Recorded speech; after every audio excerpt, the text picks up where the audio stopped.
नमस्कार प्यारे दोस्तों, स्वागत है आप सभी का हमारे यूट्यूब चैनल में।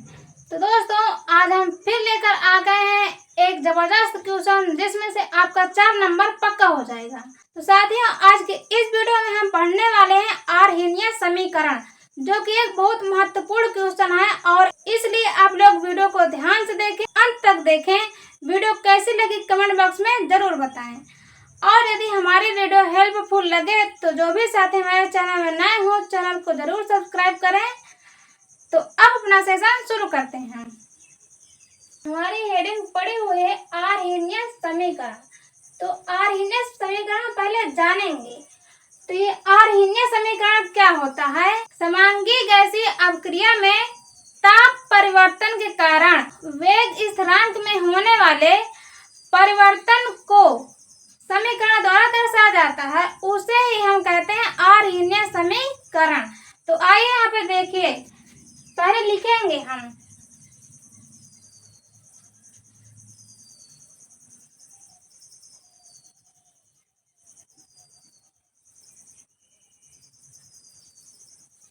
समांगी गैसीय अभिक्रिया में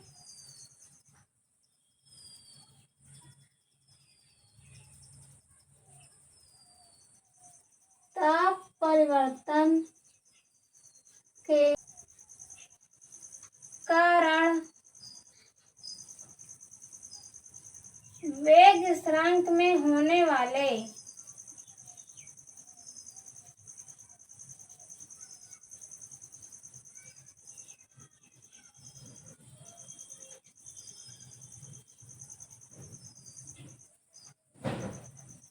परिवर्तन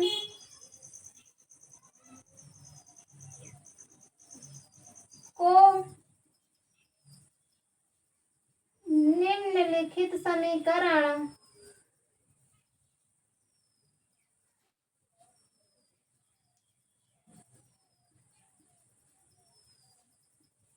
द्वारा दर्शाया जाता है। अब देखिए अर्हेनियन समीकरण क्या होता है। ये होता है K बराबर A इंटू ई की power minus E A upon R T. ये होता है हमारा अर्हेनियन समीकरण। अब इस समीकरण को आप लोगों को याद रखना है, क्योंकि इससे न्यूमेरिकल पूछा जाता है। और ये अर्हेनियन समीकरण के 3 सूत्र होते हैं, जिसे हम अभी आगे देखने वाले हैं। पहले हम इतना करेंगे, इतना करने के बाद यहाँ पे क्या क्या है इसे जान लेंगे। यहाँ पे लिखेंगे, जहाँ के शुरू से हम पढ़ते आए हैं, क्या है? वेग स्थिरांक है।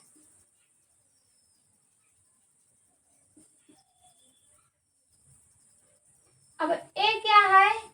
तो अर्हेनियन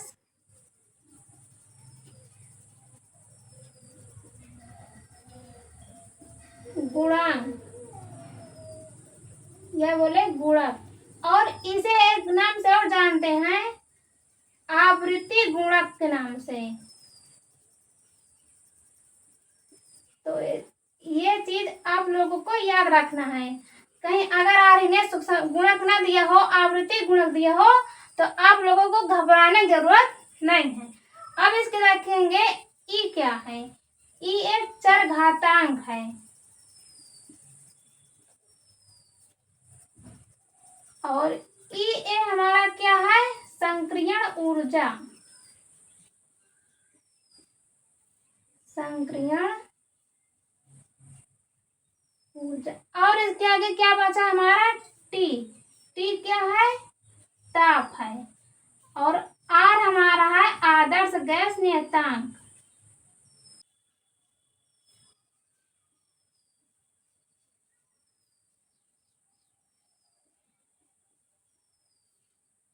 इसका मान कितना होता है? 8.314। अब इतना करने के बाद ये चीज हमें याद रखना है। अब इतना करने के बाद हमें 4 नंबर नहीं मिलने वाला है। इसके आगे हम करेंगे संकीर्ण ऊर्जा के लिए सूत्र लघुगणक के रूप में, या कहें लघुगणकीय रूप में अब हम सूत्र प्राप्त करेंगे। तो पहले आप लोग इतना से लिख लीजिए। अब यहाँ पे नोट में आप लोगों को और लिखना है, तो ध्यान से देखिए यहाँ पे क्या है।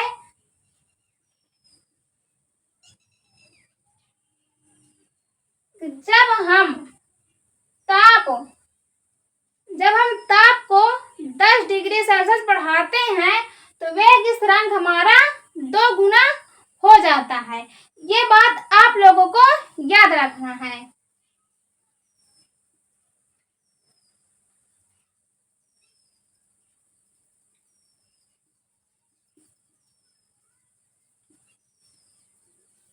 दस डिग्री सेल्सियस ताप बढ़ाने पर वेग स्थिरांक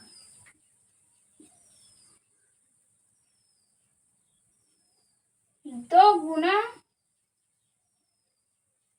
हो जाता है। अब यहीं से ऑब्जेक्टिव क्वेश्चन बनते हैं, वहां पे आएगा। अब अगर 10 डिग्री सेल्सियस वहां पर नहीं रहेगा, मान लीजिए क्वेश्चन यहाँ पे बनाते हैं कि 20 डिग्री सेल्सियस ताप बढ़ाने पर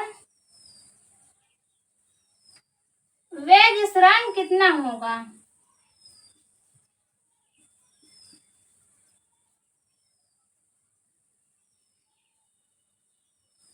कितना होगा। तो अब अगर हमें ये चीज याद है कि 10 डिग्री सेल्सियस ताप बढ़ाने पर वेग स्थिरांक 2 गुना हो जाता है, तो जब 10 डिग्री सेल्सियस 2 गुना होता है और 20 डिग्री सेल्सियस में हमारा कितना हो जाएगा, ये 10 का 2 गुना है 20, तो हम इस 2 का गुना भी कर देंगे यहाँ पे 2 से, तो कितना हो जाएगा, 4 गुना हो जाएगा वेग स्थिरांक।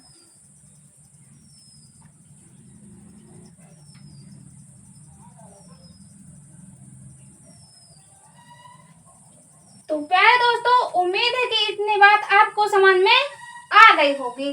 तो पहले आप लोग इतना इसका स्क्रीनशॉट ले लीजिए। अब इसके आगे हम निकालेंगे लघुगणकीय रूप में फार्मूला। तो प्यारे दोस्तों, अब देखिए हम निकालेंगे लघुगणकीय रूप में संकीर्ण ऊर्जा। तो पहले लिखेंगे आर इन्हें समीकरण जो हम शुरू में लिखे थे, क्या था हमारा ए, यहाँ पे के बराबर ए इंटू ई की power minus E A upon R T था हमारा फार्मूला। अब यहीं से हम निकालेंगे से। इतना करने के बाद अब दोनों पक्षों में हम ले लेंगे लॉग। यहाँ पे लिखेंगे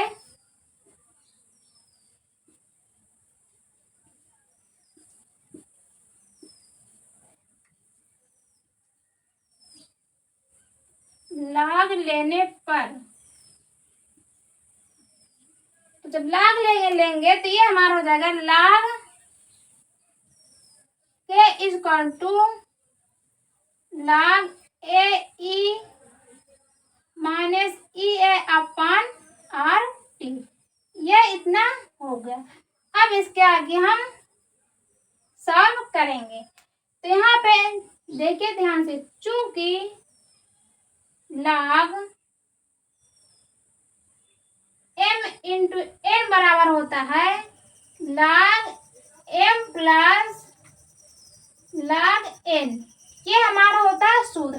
अब यहाँ पे हम लागू करेंगे तो log a हमारा अलग हो जाएगा, log e की पावर माइनस e अपान आर टी अलग हो जाएगा।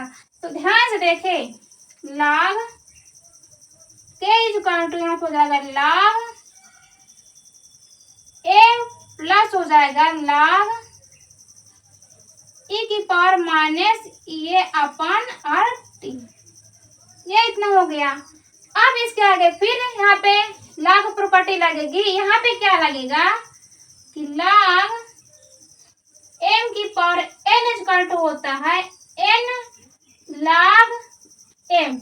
ये सूत्र हम यहाँ पे लागू होगा। तो यहाँ पे जब लागू करेंगे तो ये हो जाएगा log k equal to log a और ये हो जाएगा इधर, तो माइनस में हो जाएगा ई ए अपान आर टी, और ये हो जाएगा साथ में log ई। अब log ई का मान होता है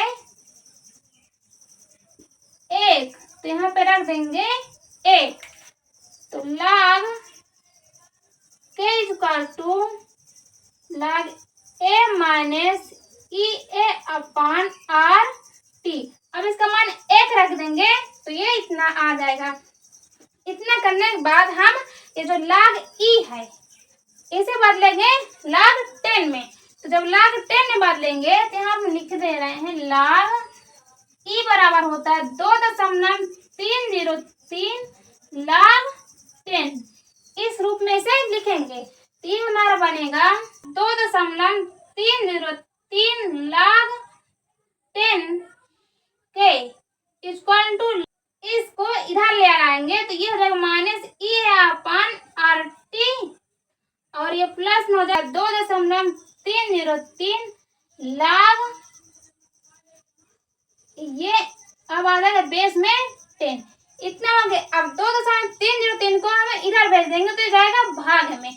जब भाग में चला जाएगा तो ये बनेगा हमारा समीकरण log 10 के, ये हो जाएगा minus E A upon 2.303 R T, और ये प्लस में हो जाएगा log 10 ए, क्योंकि 2.303 यहाँ पर भी है, और जब ये 2.303 इधर भाग में जाएगा तो कैंसिल हो जाएगा, तो बचेगा हमारा log 10 ए।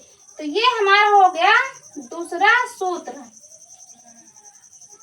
ये दूसरा सूत्र हो गया, इसे भी याद रखना है। इतना करने के बाद हम इसे दर्शाएंगे सरल रेखा में। तो देखिए ध्यान से कैसे दर्शाएंगे सरल रेखा में। तो अब इस समीकरण की तुलना में करा देंगे y बराबर mx प्लस c से तुलना कराएंगे तो हमारा आएगा यहाँ पे, तो y बराबर हो जाएगा log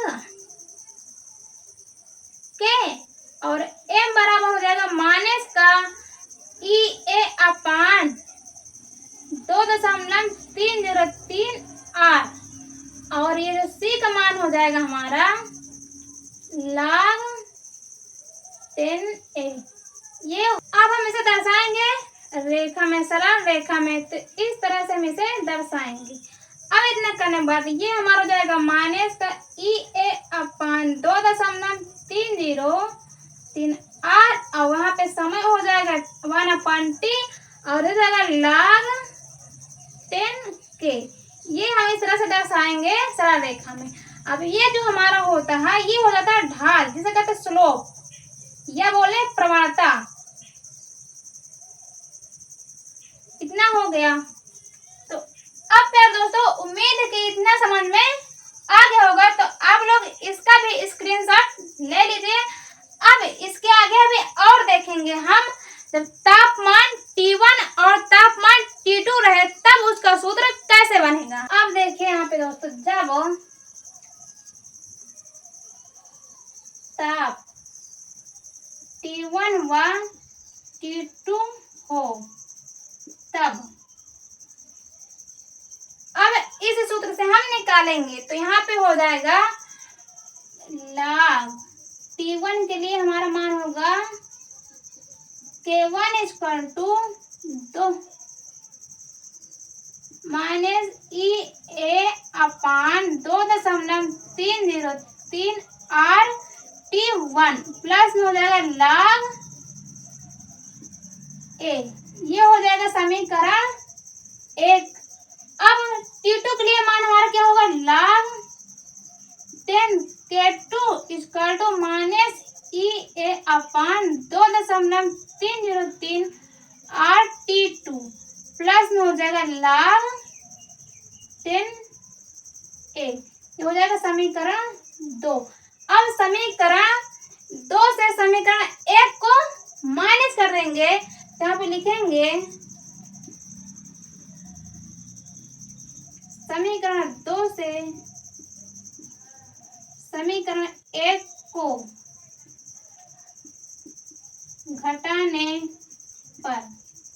ये हो गया। तो अब यहाँ पे माइनस करेंगे, तो log K2 माइनस log K1 इक्वल टू यहाँ पे हो जाएगा माइनस का E अपान 2.303 RT1 प्लस में log A। अब करेंगे माइनस, तो जब माइनस करेंगे तो अब यहाँ पे इसे लिखेंगे, तो जब माइनस EA अपान 2.303 RT2 प्लस में क्या है log A। अब इस माइनस का अंदर गुणा हो जाएगा, तो जब गुणा हो जाएगा तो पहले इधर देखिए, अब ये log K2 और log K1 है। तो जब यहाँ पे देखिए log M minus log N होता है, तो ये हो जाता है log M अपान N। ये है हमारा log प्रॉपर्टी। तो अब यहीं से हम इसे करेंगे, तो जब ये प्रॉपर्टी लागू कर देंगे तो यहाँ पे आ जाएगा log 10 K2 अपान K1। ये इतना हो जाएगा। इक्वल टू में इसे ऐसे लिख लेंगे 2.303 RT1। ये हो जाएगा T2, ये है हमारा T1। तो ये हो जाएगा minus E upon 2.303 RT2 plus में है log A, और अब एक माइनस का अंदर गुणा हो जाएगा, तो ये हो जाएगा प्लस में, तो प्लस में लिखेंगे EA अपान 2.303 RT1 और ये हो जाएगा माइनस में। तो अब एक log A प्लस में एक log A माइनस में, तो ये दोनों हो जाएंगे कैंसिल। जब कैंसिल हो जाएंगे तो बचेगा हमारा, ध्यान से देखिएगा, log K2 upon K1 equal to, ये तो हमारा कैंसिल हो गया। अब ऐसे देखिए, जब ये जो प्लस में हमारा है इसको इधर ले जाएंगे, ये हो जाएगा 2.303 RT1 और ये माइनस में है तो इसे इधर रख लेंगे 2.303 RT2। ये इतना हो गया। अब यहाँ से ले लेंगे कॉमन, E अपान 2.303 अपान R को जब कॉमन ले लेंगे तब ये हमारा बनेगा यहाँ पे E अपान 2.303 अपान R, ये हो जाएगा 1 अपान T1 माइनस 1 अपान T2। ये हमारा हो जाएगा सूत्र, log K2 अपान K1 बराबर हो जाएगा EA अपान 2.303 1 अपान T1 माइनस 1 अपान T2। अब ये हमारा हो गया सूत्र तीसरा नंबर का। इसको भी अब याद रखना है, जब हमारा ताप दिया रहा है, जब हमें दो ताप दिया रहा है T1 और T2, तब हम इस सूत्र को उपयोग करके न्यूमेरिकल को सॉल्व करेंगे। तो उम्मीद है दोस्तों आपको यह भी समझ में आ गया होगा, तो इसका भी स्क्रीनशॉट ले लीजिए। अब आज के लिए इतना ही दोस्तों, हम मिलते हैं नेक्स्ट वीडियो में। धन्यवाद।